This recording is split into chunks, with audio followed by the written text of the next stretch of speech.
عزنا أسوار تستر، واسألوا قصر المدائن إذ به القعقع كبر.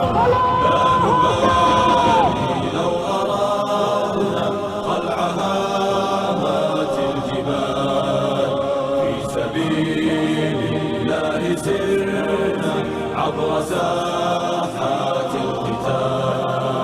لا نبالي لو أرادنا خلع هامات الجبال، في سبيل الله سرنا عبر ساحات القتال.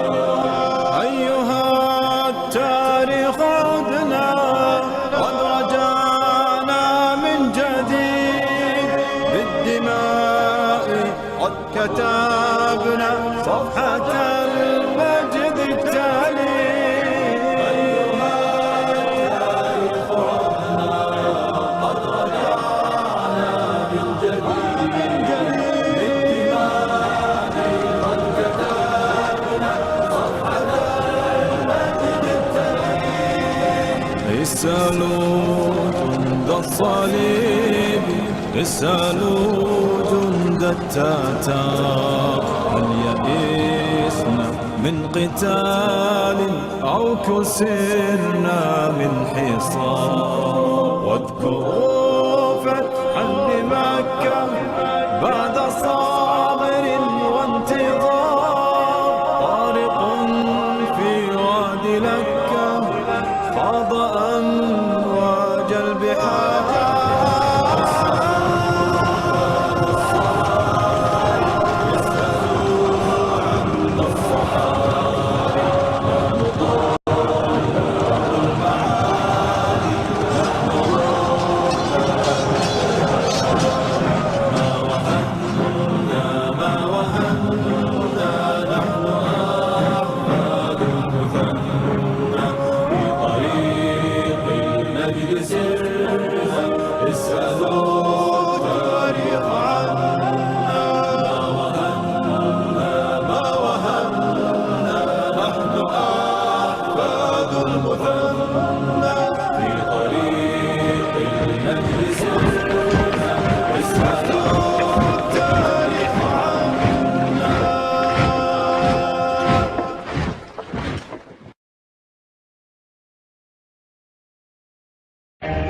Where are we going?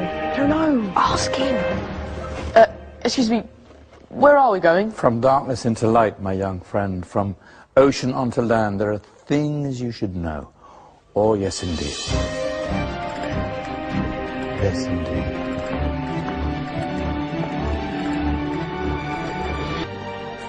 Now, take a look. If you dare.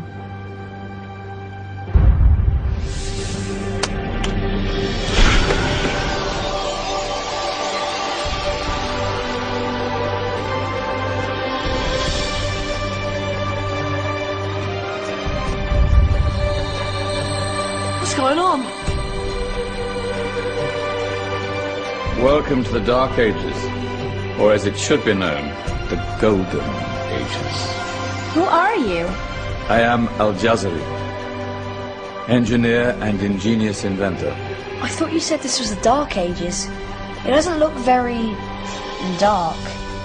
That's because it's all a matter of perspective, my soon-to-be illuminated friend.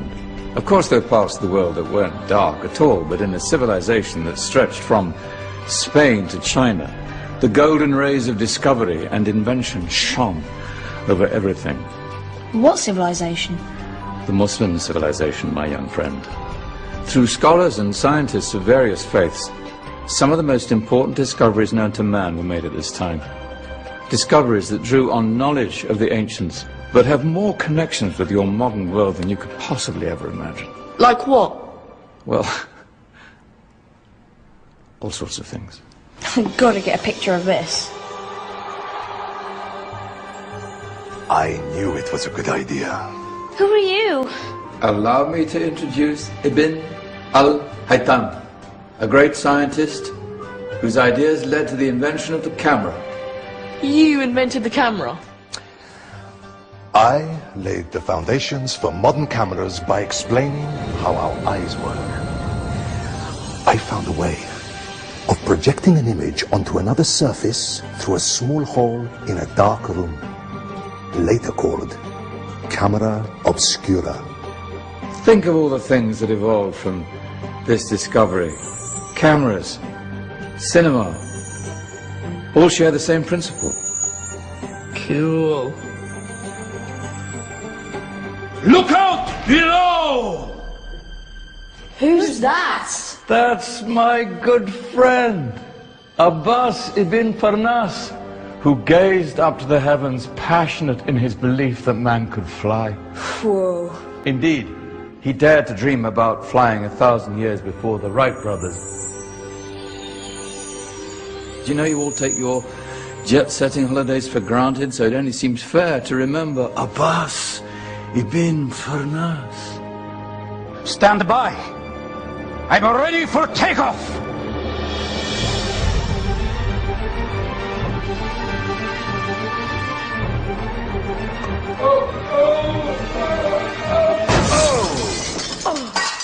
You did forget one thing, though.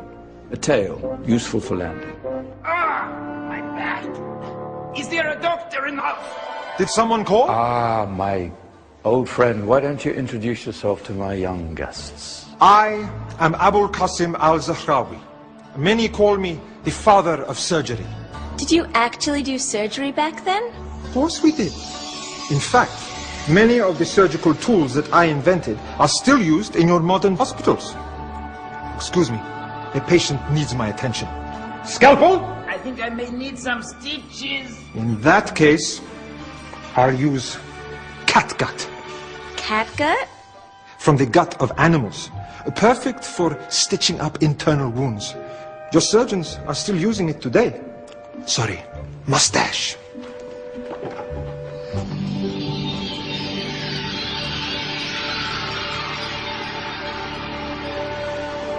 Who's she? That's Maryam al-Astrolabi, one of the many brilliant women of her time. She made sophisticated astrolabes. Astro what? Astrolabes. They show the sky and the stars on a small flat plate you can hold in your hand. Think of them as ancient calculating or timekeeping devices. Today you have your watch, your compass, satellite navigation, helping people and explorers travel the world. Science at its brilliant best. And all these things were developed during the Golden Ages. And that's just the tip of the iceberg. There were thousands of other inventions covering all areas of life, and in the years that followed, their influence spread across the whole of medieval Europe. So you see, it wasn't so dark after all. What about you? Me? What did you invent? Well, I don't want to be big-headed, but I made some groundbreaking advances in engineering. I suppose my most significant discovery converted rotary motion into linear motion using a crank and connecting rod. It's essential in pumps and engines. In fact, I've no idea how the Industrial Revolution could have happened hundreds of years later without such a device. Not that I ever get the credit I deserve. But my crowning glory was my amazing time-telling machine. My legendary elephant clock.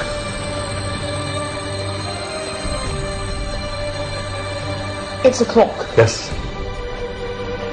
Dozens of components collected from different cultures around the world.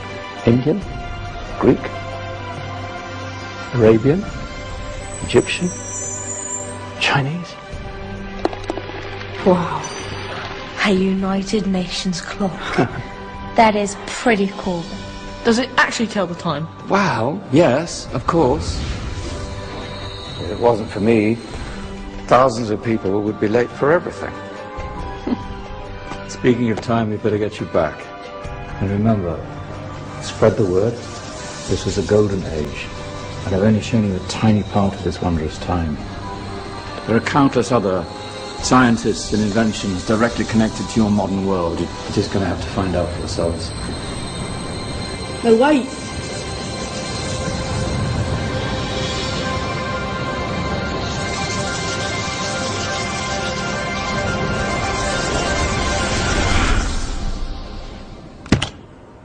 Whoa.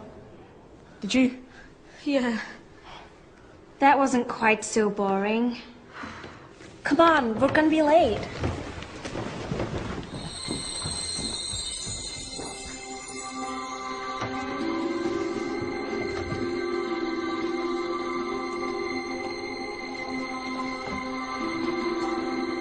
So, what have we learned? The Romans, the Greeks, the Renaissance, and the Industrial Revolution all have great relevance to us today. Where's Tony's group? Just them.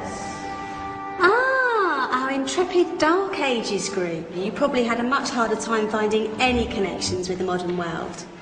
Actually, miss, that's not strictly true. نحن لن نستسلم، ننتصر أو نموت.